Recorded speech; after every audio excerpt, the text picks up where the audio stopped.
I'm Leonard Pastana, CEO or co-founder of nuBioAge. I'm here with George from Pnoē. Thank you for having me. Yeah, tell me, George, what is it that you do with Pnoē exactly? So I've been with Pnoē from its early days. So I've been with Pnoē for 4.5 years now. Yeah. And I primarily work as part of the business development team and also oversee strategic partnerships. Yeah, no, we've been working with Pnoē since the very beginning. I think I probably contacted you guys the second you guys were available. Absolutely. We were so excited. One of the things that we always did, as you know, I'm a pharmacist, and so we were into peptide therapy, longevity compounds, formulating supplements, and we were always interested in, well, how do we measure if these things are actually working? And understanding the mechanisms behind peptides, and then seeing what Pnoē was actually measuring was very similar to the things that we were looking at. And so very early on, we started using Pnoē just to measure if things were working. Where does metabolic testing actually change clinical decision making in longevity practice? So as you mentioned, with peptides and GLP-1s, and in every clinical process, Pnoē can be the foundation of being able to evaluate what is going on with one's underlying physiology. So what this means is that instead of going into a process blind from the very beginning, you're able to evaluate if this client is metabolically inflexible, for example, if their metabolism is quite low.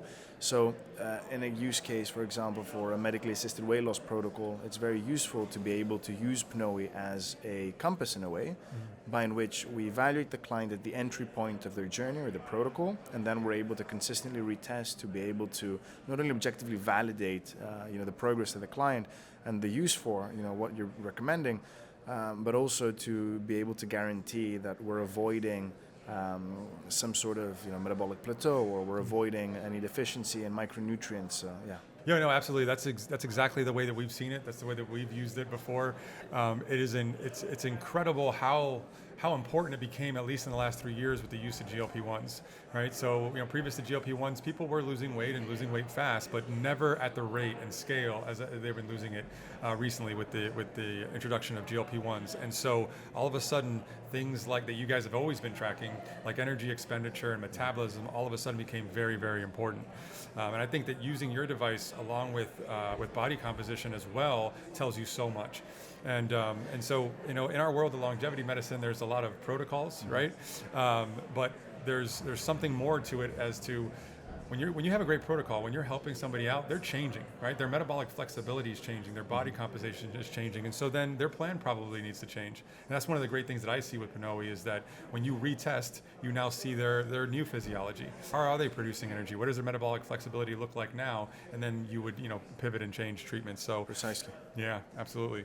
For clinics just getting started, what's the smartest way to implement a metabolic testing without overcomplicating workflows or overwhelming staff? Pnoē, by its own nature, has been created to be a very user-friendly device. Yeah. And the account management we provide also provides a lot of support to clinics and the people running the clinics to be able to implement it in a very effective way without obstructing their existing practices. Yeah. That being said, as we introduce anything new, there are some things that need to be taken into account. So what I always say is try implementing it first in one vertical. So I know there's a lot of clinics which do a multitude of different things. So you might have weight management, you might have performance optimization, you might have recovery protocols, but use it first in the protocol that you would want to administer the most, utilizing the information that we are able to provide. Yeah. So a great example of this is a medically assisted weight loss protocol. So if you have a weight loss program, implement it in that one vertical first, guarantee that you know how to work the system, guarantee that you know how to implement the processes as well as the recommendations, and we provide a lot of insights on how to make it actionable and how they can utilize information through, for example, our nutrition and exercise programming.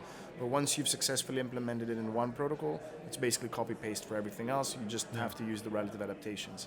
No, absolutely. And I've seen, just if there's any clinics out there listening, what it does for lead generation. One of the things that we do is we have nuHX, which is a longevity assessment center, where we do body composition. We use Pnoē for metabolic breath analysis. And recently we've been going to these kind of like on the weekends. It's a lot of like gyms, and they're really active members get together, and a lot of different companies there. And we'll bring the Pnoē there and just do basic RMRs. And we just always have the busiest booth, people lined up 4 or 5 at a time with 2 Pnoes going at the same time. So lead generation wise, people really want this data. That's the one thing that I was so surprised about when we first opened the doors. Without any marketing or anything, people just started showing up saying, hey, I want to know my cellular efficiency. I want to know my metabolism. So it's great, I believe, for lead generation as well. Absolutely, and even if we look at it from a very simplistic approach, when we speak to people about resting metabolic rate, they tend to confuse it with basal metabolic rate. Yeah.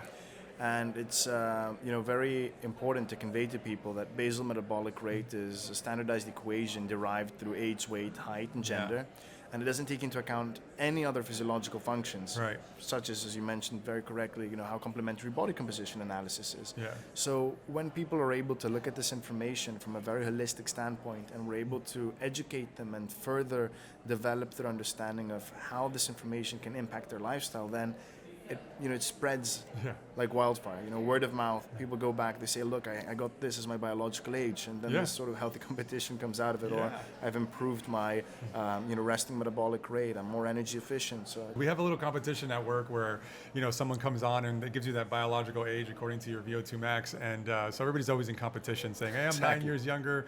I'm only a few years younger." So I love those cases where some people think that they might be overweight or they are struggling metabolically because they just naturally have a slow metabolism. Yeah. Well, now we get to actually measure it, because they might be using that as an excuse to not deal with some of the other things that they need to deal with. And we do find out that, hey, no, actually your metabolism's okay. There's other things that you need to work on. As for scale weight, a lot of people think they're overweight, or people think they're underweight, and they don't take into account their body composition nor their underlying function. So it's very important to look at everything from a holistic point of view. Yeah, for sure. And that's what I love where longevity medicine is going, is that, in traditional conventional medicine, we have these old biomarkers that we've always used that were good for what we had. They're in the literature because they were easy to measure, right? It's easy to measure BMI. It's easy to measure grip strength tests. That's why all of our literature has that, but that doesn't necessarily mean we don't have better tools with more information that give us more information. How do you translate metabolic data into something that patients understand and act on, rather than turning it into another dense report? You guys have an amazing report, by the way, and it's very user friendly. We've developed it based on feedback, I would say, in order to ensure that people can actually absorb and digest this information. Yeah. The foundation of the report is to educate the client on what each individual metric actually means. So the way we do this is by separating it into 3 different parts. So what it is, what it shows, and how it's measured. So these are the 3 key points which enable the client to have a good understanding of the data. And then we also make recommendations around exercise, nutrition, lifestyle, therapies, as well as micronutrients that could be beneficial in overturning any deficiency. And this guarantees that the client not only understands what this metric actually shows and what it means, but also what they can do about it. It's a full report. Usually a lot of companies will have, hey, this is just the numbers, and then they kind of leave you alone with it, while you guys go the extra step and talk about everything else. The issue with this, that you mentioned with reports which just give you a number, is that also in a lot of cases they have parameters which put you within a specific category, and it's up to the client's perception to decide, am I healthy, am I not healthy? So the way we do this is we also score the client based on the demographic population. We have more than 500,000 resting and active assessments, which give us a very good understanding of which category this client falls in. So we can actually say, yes, you may be in a great zone, but as you age, your metrics will deteriorate naturally. So the whole point is preservation, and if you're in a deficient zone, it's optimization. So we can also convey to the client how they can improve or preserve their metrics. I love how it starts a conversation with their practitioners. So I love how, for a clinic owner or a doctor, a medical practitioner, these reports will actually spur more conversation and improve the relationship between the patient. So I love that about it. So if a practice wants metabolic testing to drive both better outcomes and stronger revenue, what has to be true operationally when it comes to this? The first thing I would recommend to any practice is to have a superstar tester. Yeah. Right. So you can have one person which is keen and eager to provide the service, to the clients, because we all know that running a business is very complex, and of course with clinics it becomes even more complex because you have the clinical side and you have the business side, and it's rare that you find an individual who's great at both. Yeah. And this is why you have great doctors which partner with great medical directors and great practice managers who can implement such technologies in a very efficient and effective way. So the first thing is get someone who is keen and eager to implement metabolic testing and understands it and can communicate it effectively to the clients.